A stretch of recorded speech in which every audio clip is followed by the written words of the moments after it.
Hey everyone, Leo here. So I was scrolling through Instagram the other day, and my feed was just houses, gorgeous houses. My college roommate just bought a 3-bedroom in Austin. My cousin closed on a condo in Seattle.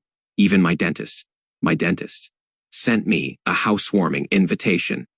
And there I was, sitting in my rental apartment, eating leftover pizza, wondering, did I screw up?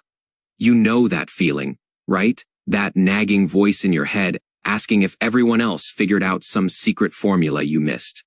Like maybe there was a handbook on adult life decisions and you were sick the day they handed it out. Well, today we're going to tackle probably the biggest financial anxiety of our generation, buying versus renting. And I am going to do something crazy. I am actually going to show you the numbers that nobody talks about at dinner parties. Because here is the thing, everyone's got an opinion on this. Your parents think you are throwing money away on rent. Your friend who just bought says you are missing out on building equity.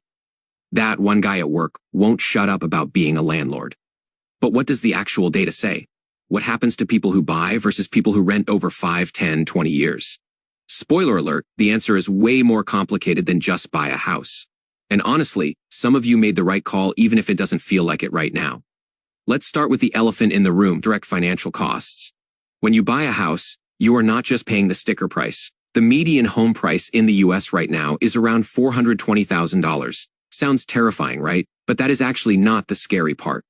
The scary part is what happens next. First, you need a down payment. The average first-time buyer puts down about 6 to 7, which on a $420,000 house is roughly $28,000. Okay? Not terrible if you've been saving. But then there is closing costs, another 2 to 5 of the purchase price. So add another $12,000 to $21,000. We're already at $40,000 to $50,000 before you even get the keys. Now let's talk monthly costs. Your mortgage payment on a $390,000 loan at today's rates, let's say 7, is about $2,600 per month. But wait, that is just principal and interest. Add property taxes averaging $3,500 annually, so $290 a month. Homeowners insurance, about $150 a month. And maintenance, the standard rule is one of home value annually, so another $350 a month. And you are looking at roughly $3,400 per month. That is $40,800 per year just to keep your house. Meanwhile, renters are paying. Well, it depends where you live. The national median rent is around $2,000 per month, or $24,000 per year. On the surface, buying costs you an extra $16,800 annually.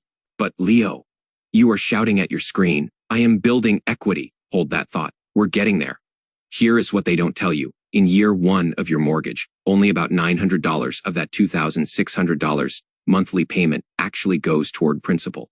The rest, roughly $1,700, is pure interest that vanishes into thin air, just like rent. So in reality, you are renting the bank's money for $1,700 while paying an extra $900 to slowly buy your house, plus all those other costs, your actual equity building in year 1, about $10,800. Not nothing, but definitely not the full $31,200 you are paying in mortgage. Now let's talk about time investment and when you actually see returns. This is where it gets really interesting. The average homeowner stays in their house for about 13 years. So let's run the numbers for someone who bought that $420,000 house in 2024 and sells in 2037 over 13 years. Assuming 3 annual appreciation, the historical average is your house is now worth about $620,000. Congratulations, you made $200,000, right? Well, not quite. You paid about $140,000 in interest over those 13 years.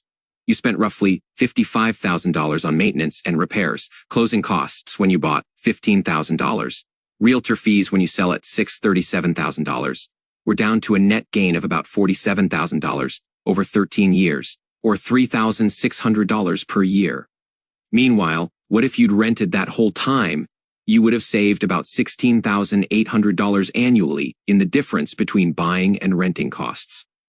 If you invested that money in a boring SP 500 index fund averaging 10 returns, after 13 years you'd have approximately $390,000. Wait, what? Yeah, that is the part nobody mentions at those housewarming parties. The opportunity cost of buying is massive. if you are disciplined enough to invest the difference. But here is the catch, and it is a huge catch. Most renters don't actually invest that difference. They spend it on stuff, better vacations, nicer cars, eating out more, because they don't have a forced savings mechanism like a mortgage payment. Let me hit you with another truth bomb about lifestyle impact that'll blow your mind. Homeownership changes everything about how you spend money, and not always in obvious ways. The average homeowner spends 40 more on home-related purchases than renters. You know why? Because once you own, suddenly you care about matching furniture, good kitchen appliances, and whether your lawn looks better than your neighbor's. I saw this with my buddy Marcus, rented for years, super frugal, saved a ton, bought a house, and within 6 months, he dropped $15,000 on renovations he needed. New countertops, fresh paint, landscaping, stuff that didn't increase the value dollar for dollar but felt necessary because it was his house. Renters can walk away from an ugly bathroom. Owners stare at it until they fix it. But there is a flip side. Homeownership forces discipline. It is like going to the gym. Nobody wants to do it, but you feel great afterward. That mortgage payment hits every month, whether you feel like paying it or not. And psychologically, there is something about owning that makes people more financially conservative in other areas. Homeowners statistically save more, carry less credit card debt, and think longer term about money. Is that because owning makes you responsible, or because responsible people buy houses? Honestly, it is probably both. Now let's talk career impact, because this is where the decision gets really personal. The average American changes jobs 12 times during their career. In tech, probably more. Each job change is an OP opportunity for a 10 to 20s salary bump. But here is the problem. If you own a house, you are geographically locked. I know a woman, brilliant engineer, who got offered her dream job in San Francisco. 40 raise, better title. Company she'd wanted to work for since college. She had to turn it down because she just bought a house in Denver and couldn't sell without taking a loss because the market had dipped. 2 years later, that SF company went public and early employees made bank. She is still in Denver, still in the same role, still making $140,000 when she could have been at $250,000. Plus, equity renters have flexibility. You can chase OP opportunities, take risks, move for love, for weather, for adventure. The average renter relocates every 2 to 3 years. Homeowners, every 13 years, remember. That flexibility has a dollar value that is really hard to calculate, but incredibly real. But, and this is important, if you are in a stable career, in a stable location, that flexibility is worthless to you. If you are a teacher who knows you'll be in the same school district for 20 years, or a doctor who just joined a practice you plan to retire from, geographic flexibility isn't worth much. For you, the stability of owning might be the better bet. Let's dive into asset accumulation because this is where things get weird. The median net worth of homeowners in America is about $255,000. For renters, $6,300. That is not a typo. That is a 40 times difference, so clearly buying wins, right? Not so fast. That statistic is misleading as hell. Homeowners tend to be older, have higher incomes, and were already better savers before they bought. When you control for age and income, the gap shrinks dramatically. A 35-year-old making $75,000 who rents, but invests 15 of their income, can easily have more net worth than a 35-year-old making $75,000 who owns but doesn't invest beyond their home equity. Here is the real pattern. Homeowners who also invest in stocks and retirement accounts crush it. Renters who invest also do great. The losers, homeowners who think their house as their investment strategy, and renters who spend everything and save nothing. Your house should be part of your wealth building, not the whole thing. And let's talk about the timeline.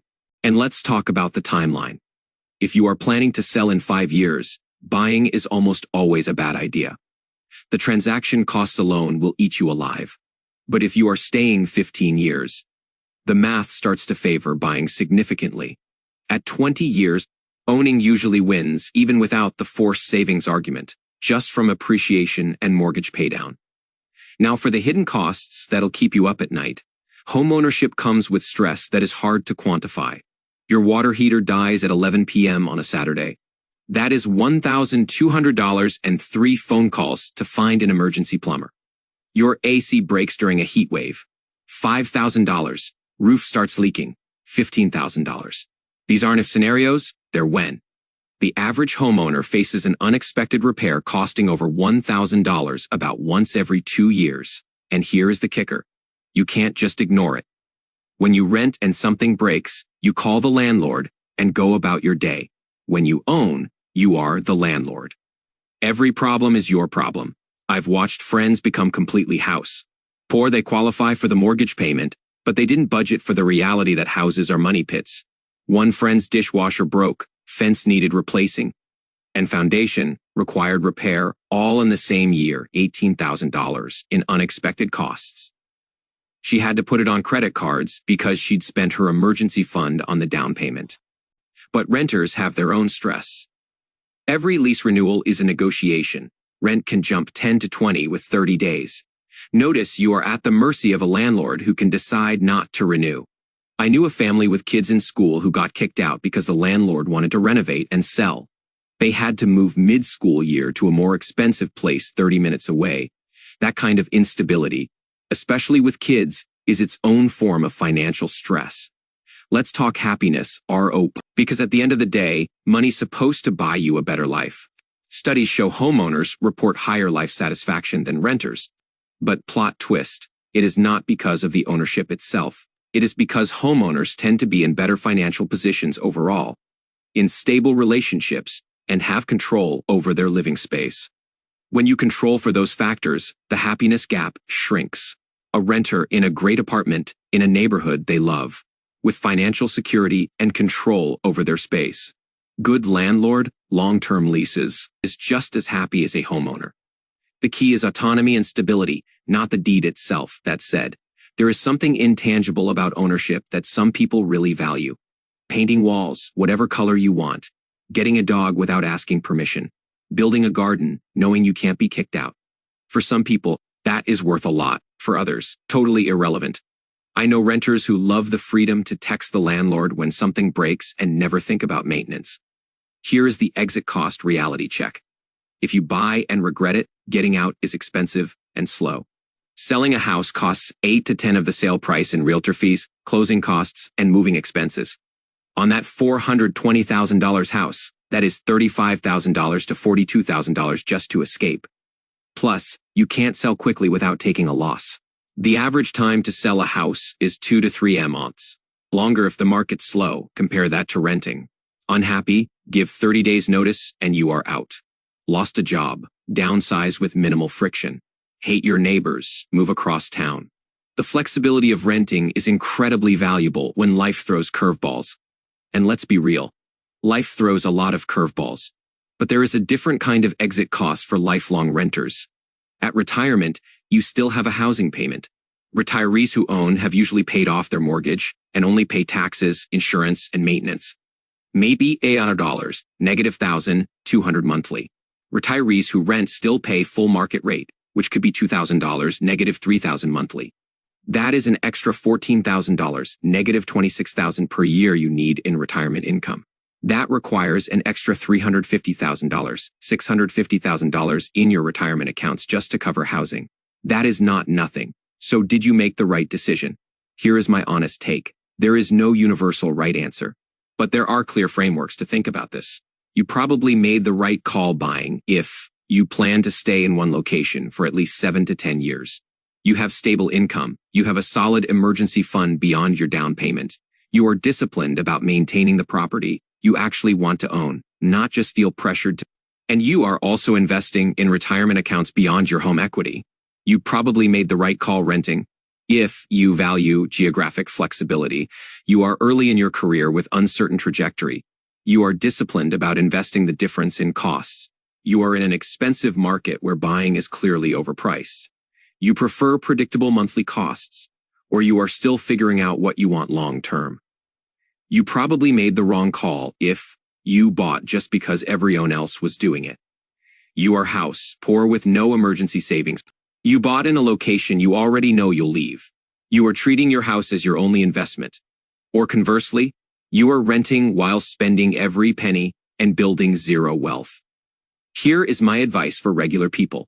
Stop comparing yourself to others. Your Instagram perfect friend might be drowning in maintenance costs and regret. That smug cousin who says renting is throwing money away might be one layoff from foreclosure. The only question that matters is what works for your life, your timeline, and your goals. If you bought, maximize your decision. Refinance when rates drop.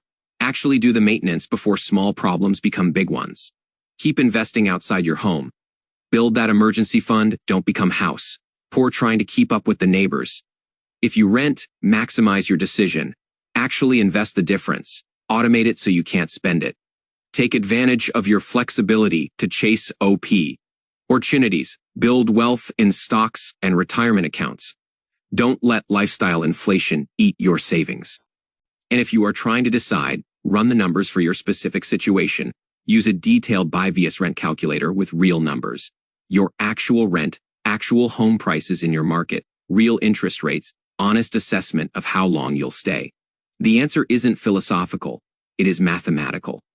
The truth is, both paths can lead to wealth. Both paths can lead to financial stress. The difference isn't buy versus rent. It is intentional versus reactive, disciplined versus impulsive, informed versus emotional. So did you make the right call if you are building wealth? Living within your means and making progress toward your goals? Then yeah, you probably did. And if not, the best time to course correct was yesterday. The second best time is today.